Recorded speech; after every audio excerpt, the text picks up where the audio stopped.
Boa noite a todos. É com grande alegria que nós retornamos a essa casa de oração maravilhosa. Nós agradecemos a Deus pela oportunidade de estarmos reunidos. Agradecemos a Jesus pelos ensinamentos. Agradecemos a diretoria de Grupo Fraterno Espírita José Xavier, na pessoa aqui do Amarildo, nosso amigo.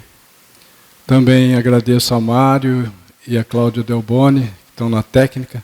E, claro, agradeço a presença de todos, encarnados e desencarnados.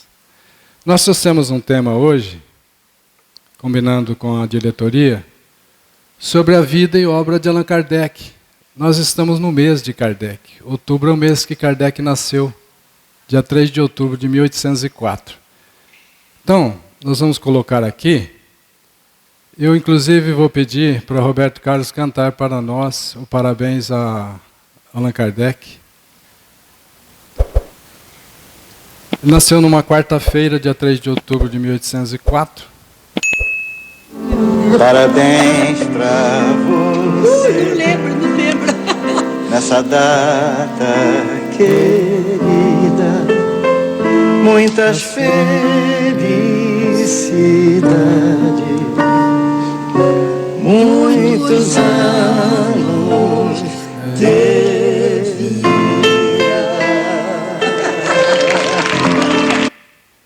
Nós tiramos o assunto de hoje de vários lugares, que eu vou mostrar para vocês rapidinho. Está disponível na internet, no YouTube. Documentário Allan Kardec, o Educador. Também aqui, ó, filme completo, o Espiritismo de Allan Kardec aos dias de hoje. Essa biografia de dois ex-presidentes da Federação Espírita Brasileira. Esse aqui é de Edson Aldi. Esse aqui é de Simone. Esse aqui é conhecido, ó, Jorge Damas Martins. Este aqui é de Henri Salce. Esse aqui também é muito conhecido, Marcel Souto Maior, que fez a biografia também de Chico Xavier. Então vamos fazer uma viagem de Três Lagoas até Lyon, na França. Veja, França, país vizinho Suíça. Nós vamos usar aqui um pedaço para explicar. Então ele nasce na França e filho de uma antiga família católica, nobre e de tradição. Nasce Hipólite Léon Denisard Rivaio. Mas nós não vamos falar de Allan Kardec? Vida e obra de Allan Kardec? Claro que vamos falar de Allan Kardec, mas vamos lembrar que ele nasceu com esse nome. Hipólite Léon Denisard Rivaio. Nós vamos explicar por que depois ele passa a usar o nome Allan Kardec. Olha que interessante e triste. Dois irmãos de Allan Kardec encarnaram antes dele. Dois irmãos encarnaram, Auguste e Meury. Também, em 1794, prenderam e guilhotinaram o avô materno de Hipólite. Então veja que situação difícil estava a mãezinha de Allan Kardec, que situação bem fragilizada que ela estava. Ela tinha perdido 2 filhos, a mãe de Allan Kardec, 2 filhos, e o pai dela foi preso e guilhotinado naquelas revoluções francesas. Então é muito triste perder 2 filhos e perder o pai assassinado por questões políticas. Então ela vai até a cidade de Lyon. Veja, ela morava em Bourg-en-Bresse. Vai a Lyon, aqui tem águas termas, um lugar adequado, passivo, tranquilo, de muita paz, para que renasça, para que nasça seu filho. Tá? Então ele nasce aqui em Lyon. Agora, interessante, e acho que poucas pessoas sabem disso, ele só nasceu em Lyon, mãezinha foi lá para dar à luz, nasceu e voltou para Bourg-en-Bresse. Como eu posso afirmar isso? Ele mesmo diz, aqui na Revista Espírita de junho de 1862, fizeram uma calúnia que ele teria conquistado milhões na cidade de Lyon. Olha que interessante. E ele responde para eles que ele não conquistou milhões. E olha que interessante. Eu vou aumentar aqui, mas jamais morei em Lyon. Então, ele responde a carta desses que a caluniaram, que ele não tinha milhões. E aqui fica claro para nós, ó, que ele só nasceu em Lyon. Ah, legal, né? Então, ele é filho de Jean Rivaio, respeitável militar e juiz de paz, e filho também da senhora Jeanne Duramel. Aos 12 anos, ele conclui seus estudos na cidade de Bourg-en-Bresse, e seus pais confiaram o único filho, Hippolyte Rivaio, ao famoso educador Henri Pestalozzi, Johann Henri Pestalozzi, em Yverdon, na Suíça. Então veja, aqui, França, país, Suíça, outro país, ele atravessa a fronteira e vai estudar lá em Yverdon. Desculpa, passou sem querer. Vai estudar aqui, ó. São 200 quilômetros de casa, né? E aqui em Verdun, esse castelo, que é de Johann Pestalozzi, mestre em excelência, Pestalozzi, verdadeiro formador de caráter, tão amado pelos seus alunos, que os alunos chamavam ele de Pai Pestalozzi. Veja como a espiritualidade preparou o fruto Rivaio, ou Allan Kardec. Nós temos um grande educador chamado Comênius, educador, filósofo e etc., que educou Rousseau, também um grande educador. E Rousseau é que educou Pestalozzi. E Pestalozzi é que educou Hippolyte Rivaio, Allan Kardec. Então veja a sequência. Comênius, Rousseau, Pestalozzi e o fruto, Allan Kardec. Preparadíssimo para a função que ele vinha desempenhar. Com 14 anos, Rivaio já lecionava em classes, a ele confiada por Pestalozzi.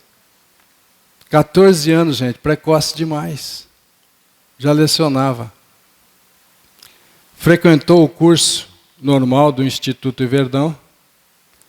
Ele frequentou, estudou teologia, filosofia e diversas línguas, bem como conhecimento em medicina. Ele não era médico, mas tinha conhecimentos profundos em medicina. Aos 19 anos, Rivaio interessou-se pelos estudos do magnetismo.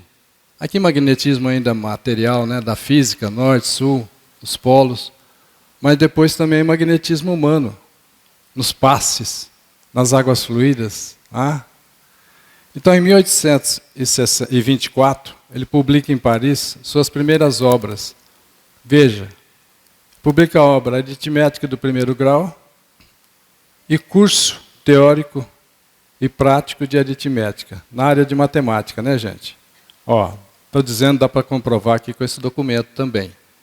Ó, aqui está HLD, né? Rivaio, discípulo de Pestalozzi, e está aí, aritmética, está escrito em francês. Um ano depois, que ele foi para Paris, depois de formado, ele publica Escola do Primeiro Grau e funda uma escola. Ele funda o Instituto Educacional Técnico. Ele funda uma escola, ele sempre esteve ligado à educação. Sempre esteve ligado à educação. Publica várias obras, ele foi autor de várias obras. Quer ver, olha? Matemática, língua francesa, física, fisiologia, que ia descrever como funciona o corpo humano, astronomia, estudo dos astros, né? Suas obras foram adotadas pela Universidade de França. Olha só de quem estamos falando.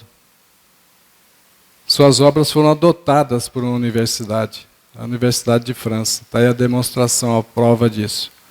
Estou fazendo um pouco rapidinho em função do tempo, viu, gente? Desculpa aí. Em 1831, aos 27 anos de idade, ele tem o reconhecimento da cultura francesa com a sua obra importantíssima, Gramática Francesa Clássica. Veja onde ele vai também interferir, na língua francesa. Aqui, olha, demonstra isso, comprova isso. E a Academia Real de Arras, um importante trabalho, uma tese. Qual o sistema de estudos mais em harmonia com as necessidades da época? Veja que ele propõe isso para a França, para as autoridades políticas francesas.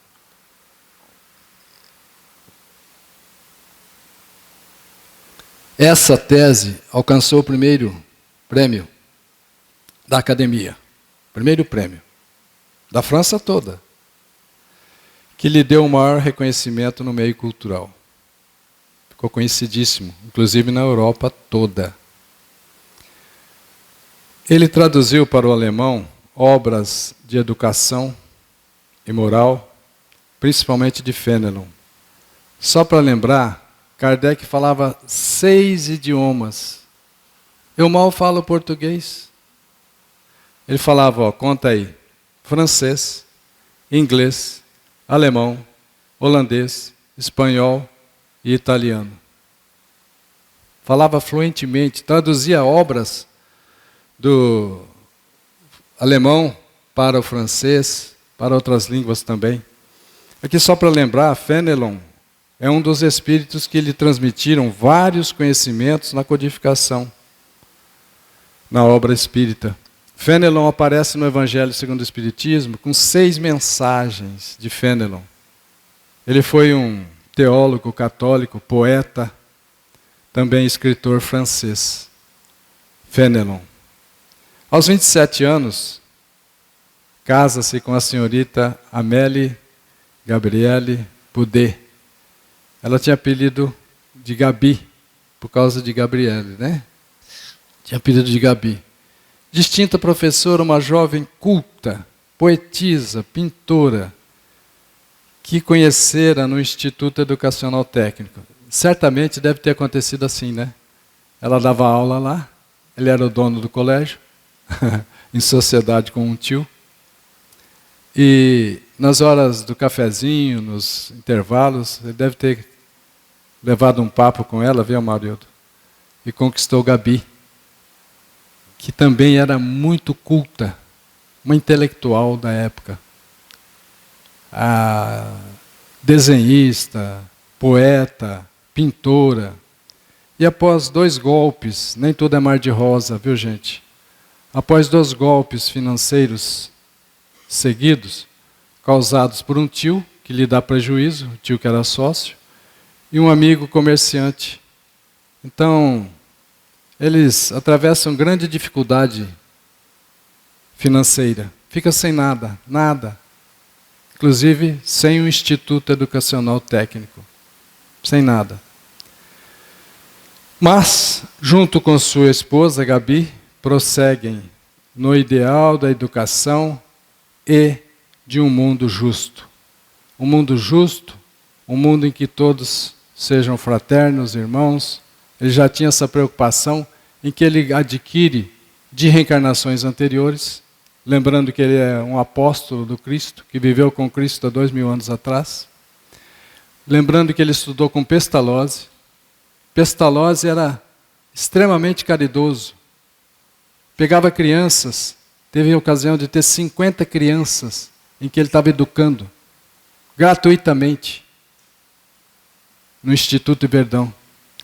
Claro que tinha as pessoas que pagavam, mas ele dava aula, dava cursos para 50 crianças, até 150 crianças teve lá. Então Kardec aprende isso. Também é caridoso. E ele também dá aulas de graça para estudantes franceses pobres. Também é muito querido pelos seus alunos, como seria de se esperar. Então, mesmo tendo que lecionar, prestar serviço de contabilidade em estabelecimentos comerciais, porque aí ele teve que dar um outro jeito, a escola fechou. Então ele foi ser contador, guarda-livros, uma palavra mais simples entre nós, desses estabelecimentos comerciais, para ganhar o pão de cada dia. Consegue tempo para dar aulas gratuitas para estudantes pobres da França. Veja que ele já tinha vinculado com a caridade profundamente. Aqui, olha, como é que inicia, como é que surge o Espiritismo. Vamos começar por aqui, ó. As Irmãs Fox, 1847, dezembro. A família Fox era formada pelo Sr. John Fox, sua esposa Margaret Fox e seus filhos. Entre eles, as duas filhas, Kate e Margaret, como a mãe. Fenômenos interessantes passaram a acontecer na casa 2 meses depois da família chegar. Isso nos Estados Unidos. Eram batidas leves, arranhões nas paredes e nos móveis. Os ruídos aumentavam cada vez mais. Na noite de 31 de março de 1848, houve uma série de sons muito fortes e contínuos. A garota Kate desafiou a força invisível a repetir, com algum barulho, a quantidade de palmas que ela batia. Corajosa. A resposta foi imediata. Corajosa, ela é a mãe. Ninguém sabia de que se tratava. Tinha barulhos na casa. E elas foram e começaram a tentar entrar em contato com esse barulho, com essa manifestação que ninguém sabia o que era. Depois, elas conseguem comunicação com esse espírito que estava presente. Era um mascate, ele era vendedor ambulante. E foi assassinado naquela casa, que elas vieram a morar depois. E ali ele se manifestou. Em 1854, Rivaio, com 50 anos, é mestre respeitado e reconhecido. Então, como Hipólito Leão Denizar Rivaio, essa é a trajetória dele. Professor, um pedagogo, alguém especializado na arte de ensinar. Toda a Europa despertava a atenção para os fenômenos das chamadas mesas girantes. A mesa girante era mais ou menos assim. As pessoas sentavam em volta e uniam seus minguinhos, o dedo mínimo, para não abrir a corrente. E a mesa se manifestava, volitava, subia, ia no teto, voltava, se inclinava. Pessoas de todos os níveis culturais e sociais e de diferentes religiões participavam dessas sessões. Nessas exibições, as mesas se movimentavam respondendo por códigos às perguntas feitas pelos participantes. Por exemplo, a pergunta era sim ou não. Uma pancada sim, 2 pancadas não, por exemplo. Então eles combinavam antes. Depois essas mesas girantes foram sofisticando. Colocava-se as letras do alfabeto em volta e um ponteiro indicava a letra, mais ou menos para formar palavras, usando letra por letra. Olha, Allan Kardec, vamos dizer que ele era cético, ele não acreditava nessas mesas girantes. Essas mesas girantes tornou-se motivo de distração, de entretenimento, de diversão. As pessoas usavam isso como diversão, fazendo perguntas fúteis. Se eu vou comprar um cavalo, se eu vou vender um boi, se eu vou casar, sabe? Em 1954, mais ou menos. Então foi o Sr. Carlotti e Fortier que chamaram-lhe a atenção sobre tais acontecimentos das mesas girantes, acontecimentos aparentemente inexplicáveis. Como é que você vai explicar que uma mesa girava? Como é que você vai explicar que uma mesa dava pancadas respondendo sim ou não, uma pergunta? Como é que você vai explicar que uma mesa pudesse conhecer, ter raciocínio, ter inteligência. Veja, isso é pedaço de um filme da Federação Espírita do Rio Grande do Sul. Pedacinho curtinho.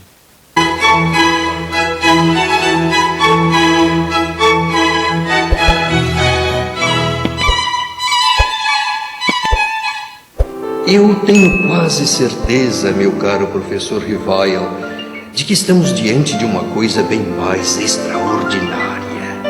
Não só se faz girar uma mesa magnetizando-a, mas também podemos fazê-la falar.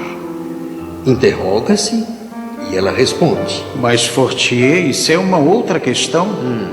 Eu acreditarei quando vir e quando tiverem me provado que uma mesa tem cérebro para pensar, nervos para sentir e que pode se tornar sonâmbula. Até lá, meu caro amigo, permita-me que eu não veja nisso senão uma fábula para provocar o sono. Meu caro professor, eu aceito a sua ponderação, mas me surpreende o seu ceticismo. Fortier, cada coisa no seu tempo. Certamente, meu caro professor, certamente. Que bom que ele não era um fanático, que ele foi interpretar, foi estudar os fenômenos das mesas girantes. Que bom que ele não vem com preconceitos. Ele, inclusive, não acreditava que isso seria possível. E foi em maio de 1855 que ele assistiu uma reunião na casa da senhora Pleine Maison, na rua Rocher-Chouart, está aqui, sobre as mesas girantes. Ele presenciou pela primeira vez o fenômeno das mesas que giravam, mesas que saltavam e mesas que respondiam às perguntas. Olha só. São imagens de mesas. Os fenômenos repetiam-se por todas as partes do mundo, nos Estados Unidos, na Europa, mas não compreendiam o alcance de tudo aquilo, fazendo dessas reuniões um passatempo ocioso e fútil. Veja, usavam como diversão. Interessante, né? Usavam como diversão. Mas Kardec, como era um educador, um estudioso, conhecia várias áreas, física, química, matemática, biologia, e 6 idiomas diferentes. Ele tinha sido muito bem preparado para a função. Então ele observa as mesas girantes e não acha naquilo uma diversão. Ele simplesmente diz: entrevi naquelas aparentes futilidades, no passatempo que faziam daqueles fenômenos, qualquer coisa de sério, como que a revelação de uma lei nova ou de uma nova lei, que tomei a mim mesmo investigar a fundo. Ele não leva a mesa como diversão. Ele vai investigar que tem algo sério por trás daquilo e ele coloca isso como um ponto de honra. Vou investigar. Então, é o início das manifestações mediúnicas. Os fenômenos se espalham pelo mundo afora, pelas pancadas das mesas girantes, pela tábua de Ouija. Essa tábua de Ouija tinha as letras do alfabeto, todas, tinha os números e tinha um ponteiro. Vai ficar mais claro agora aqui nessa imagem aqui, em que o ponteiro se movia pela mão da médium ou do médium sensitivo, juntando as letras. Por exemplo, para formar a palavra Xavier, o ponteiro ia lá no X, depois ia lá no A, depois no V, depois no I, depois no E, depois no R. Formava a palavra Xavier. Então era trabalhoso, não era fácil. E depois usou-se o sistema de pranchetas, que é 2 rodinhas presas num triângulo, 2 rodinhas, e aqui um lápis, ou uma caneta atualmente, né? Finalmente, a psicografia, em que o médium coloca a sua mão na caneta ou no lápis, o espírito vem, irradia seu pensamento, o médium capta o pensamento do espírito e reveste o pensamento do espírito com palavras escritas. Veja, os que estão em pé estão desencarnados. Aqui nós temos um médium psicógrafo. Aqui nós temos uma outra situação de um médium psicógrafo, que está o espírito desencarnado aqui, com a mãozinha aqui. A médium está com a caneta e vai escrever. Aqui uma outra imagem que está mais de acordo com o livro Os Mensageiros, no capítulo 2, sobre o psicógrafo. Leiam lá, maravilhoso, não vai dar tempo de explicar aqui, mas leiam lá. Em que ele coloca a mão no cérebro do médium, irradia seu pensamento e o médium escreve, revestindo, colocando roupagem no pensamento do espírito. Veja aqui um caso também de mediunidade, no caso de psicofonia, em que o palestrante está aqui, mas ele está assessorado por alguém, como eu estou no momento assessorado também. Ele transfere o pensamento para mim e eu falo para vocês, revisto com palavras. Veja um outro exemplo de psicofonia, que é quando o espírito se aproxima, irradia seu pensamento, a médium capta o pensamento do espírito, reveste com palavras, aí é psicofonia. Então, psicografia escrita, psicofonia é a voz, também chamado de incorporação, mas é um termo errado. Incorporação não existe, o espírito nunca toma o corpo do médium, nunca entra no corpo do médium, isso não existe. É psicofonia, psicografia, psicopictografia, que é a mediunidade de pintura, que por aí vai, né? Um vídeo curtinho aqui, ó. Que beleza, quer ver, ó? Toque, toque, toque, toque, toque. Pelas batidas as paredes falaram. E na Europa até as mesas giraram. Pra lá e pra cá. Apontando as letras do alfabeto. Ora no chão, ora no alto, no teto. Formando frases, respondendo as questões. Quem é que estava por trás disso? Alguém se preocupou com isso e começou as suas investigações. E descobriu que aquele jeito esquisito foi a maneira que os espíritos usaram para chamar sua atenção. As mesas giraram na década de 1850, 1860. Por que as mesas não giram hoje? Ou, aqui no centro, no Grupo Espírita José Xavier, as mesas giram? Giram? Não, né? Por que não giram mais? Porque já chamou a atenção da humanidade que existia algo mais além de matéria, que existia um mundo espiritual, que existia espíritos, que é aquele que já reencarnou, deixou o corpo físico, desencarnou e vive sem corpo físico. Já chamou a atenção através da diversão, que é a coisa que mais atrai o ser humano ainda hoje, diversão. O mercado de diversão é o maior mercado do mundo, o maior comércio do mundo. Veja que através de Zéfiro, um espírito brincalhão, um espírito espirituoso, brincalhão, esse espírito guia da família Baudin, ele explica que Hipólito se chamava Allan Kardec, numa existência anterior, numa reencarnação anterior, no tempo de Júlio César, há 2000 anos atrás, na Gália, antigo nome do território francês. 3 meninas se tornaram as médiums principais no trabalho de compilação do livro dos Espíritos. Gente, 3 médiums. Caroline, 14 anos, Julie, 16 e Ruth Jafé, Como é que uma menina de 14 anos responde perguntas de filosofia, de ciência e de religião conforme está nessa obra? Claro que elas foram apenas intermediárias, médiums, dos espíritos superiores. Veja, em 1857, 18 de abril, ele lança o livro dos Espíritos. Mas ele não se chamava Hipólito Leon Denisard Rivaio? Por que ele coloca Allan Kardec? Porque o livro não é dele. Ele já era conhecido como escritor, como um professor, como um pedagogo, mas essa obra não era dele.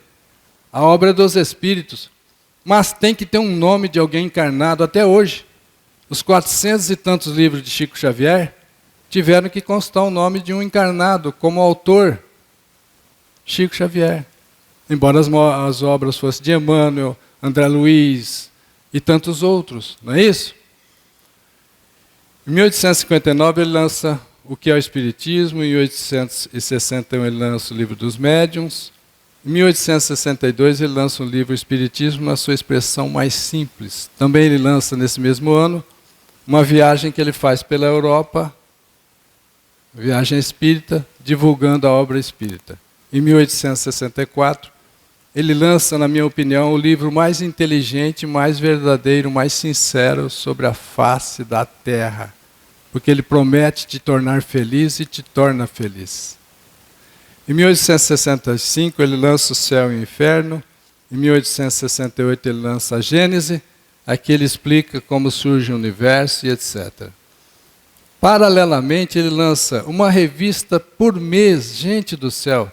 Em quase 12 anos ele lança 136 revistas. Eu nunca vi alguém produzir tanto em tão pouco tempo. Prova é que essa obra toda eu venho estudando há 70 anos praticamente e não conheço ela toda. Não compreendi toda. Claro que ele estava assessorado também pelo Espírito de Verdade. Não é? Nós vamos observar isso. Em 1890, em janeiro, depois de 11 anos que ele faleceu, lança um livro, Obras Póstumas, justamente um livro que está dizendo, é uma obra que depois que ele faleceu, ele tinha anotações, seus amigos e sua esposa Gabi, lança esse livro. Olha, esses 3 livros aqui, nós não podemos desencarnar sem estudá-los. Não é ler, não, é estudá-los. Esses 3 livros são muito importantes. Olha, eu disse que ele estava assessorado, veja, o Espiritismo vem cumprir no tempo anunciado o que Cristo prometeu. Lembra que lá na última ceia Jesus diz, se me amais, guardai os meus mandamentos, e eu rogarei ao Pai, e Ele vos enviará outro Consolador, porque Jesus já era Consolador, é Consolador. Rogarei ao meu Pai, Ele vos enviará outro Consolador, que o mundo não pode conhecer há 2000 anos atrás, mas que vós o conhecereis, porque estará em vós, estará convosco, o Espírito de verdade. Veja, o Espiritismo é, portanto, obra do Cristo, que o preside, está no capítulo 1 do Evangelho segundo o Espiritismo. O Espiritismo é, portanto, obra do Cristo, não tenho dúvida que é obra de Jesus de Nazaré, que preside o Espiritismo. Também aqui, ó, o Espiritismo vem no tempo previsto realizar a promessa do Cristo e o Espírito de verdade preside ao seu estabelecimento. Onde está escrito isso? No Evangelho segundo o Espiritismo, capítulo 6, o Cristo Consolador, Consolador prometido. Aqui é Cristo Consolador, se eu não me engano. Então veja, quem é Espírito de verdade? É Jesus e um conjunto de espíritos superiores. Jesus com São Luís, com Paulo de Tarso, com Santo Agostinho, e tantos outros, não é? Então, aqui também tem um pedacinho de um filme bem curtinho. Nesse filme, essa imagem aqui é de Allan Kardec, tá? Representa. Boa noite. Meu irmão Allan Kardec, quanta honra, quanta alegria. Meu irmão Diju, que Jesus abençoe os teus esforços.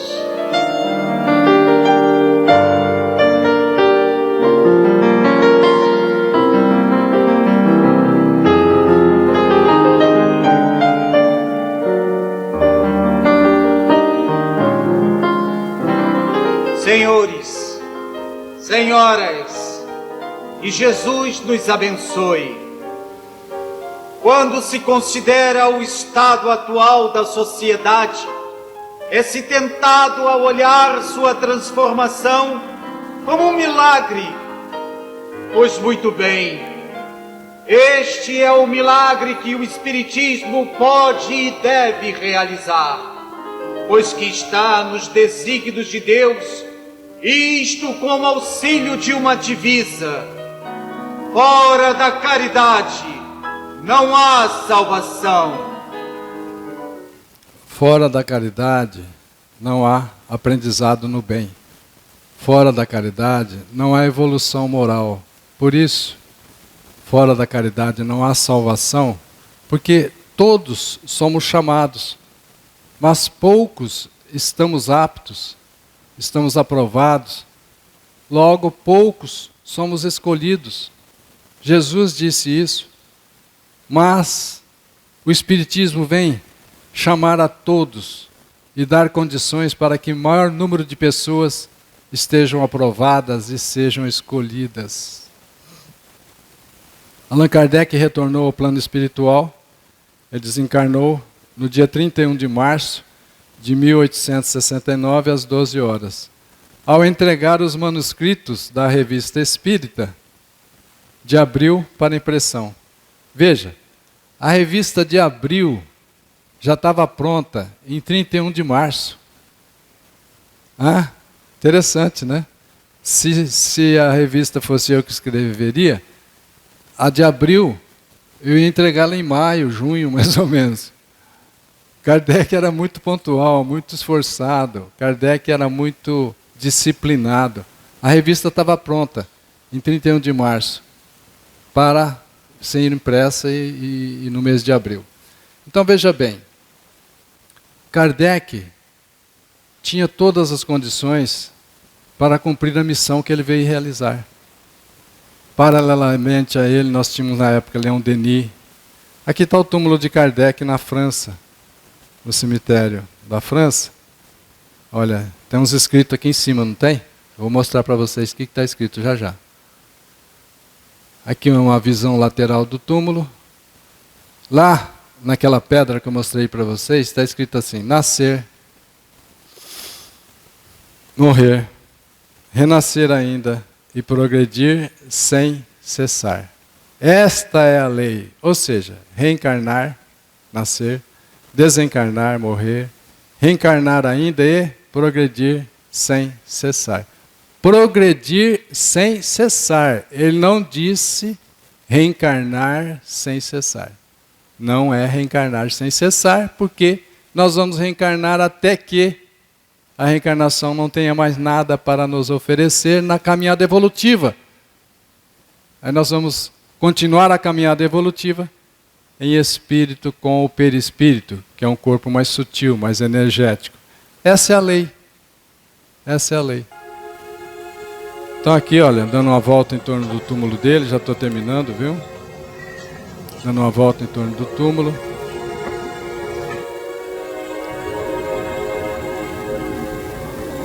Um busto de Allan Kardec. Tem escrito aqui na frente, está traduzido aí, Allan Kardec, fundador da filosofia espírita. Para todo efeito existe uma causa. Para todo efeito inteligente tem que haver uma causa inteligente. Existe uma causa inteligente. O poder da causa é a razão da grandeza do efeito. Veja, Gabi continuou o trabalho de Kardec. Kardec desencarna e ela continua o trabalho. Ela administrou 32 imóveis, administrou o Instituto Técnico Educacional, administrou a Revista Espírita, administrou a Sociedade Parisiense de Estudos Espíritas, fundada por Allan Kardec. Ela administra tudo isso. Altíssima competência, inclusive econômica, porque ela consegue conquistar e administrar 32 imóveis. Olha que interessante, ela ajudou a manter a obra e fez doação de todos os seus bens em testamento público, no cartório, para a Sociedade Parisiense de Estudos Espíritas. Mas as trevas também atuam, e as trevas atuaram, e os familiares de Gabi entram na justiça e começam a querer provar que ela não estava bem da cabeça, porque era espírita, e até hoje os espíritas têm aí fora um conceito de que não são normais, principalmente quando é médium. E as trevas conseguem fazer com que todo esse patrimônio fique para os familiares de Gabi. 2 anos depois termina o processo na justiça. Então, não ficou para a Sociedade Parisiense de Estudos Espíritas, que era o desejo de Gabi. Nós agradecemos a Kardec, ao professor Hipólito Leon Denizar Rivaio. Eu agradeço a paciência, a tolerância de cada um de vocês em nos ouvir. Que Jesus nos abençoe, que nós sejamos sempre dignos de tantas bênçãos que Jesus tem derramado sobre as nossas cabeças e que Deus tem trazido tantos benefícios para todos nós nesta encarnação que é personalizada para o aprendizado de cada um de nós, uma reencarnação otimizada. Muita paz a todos.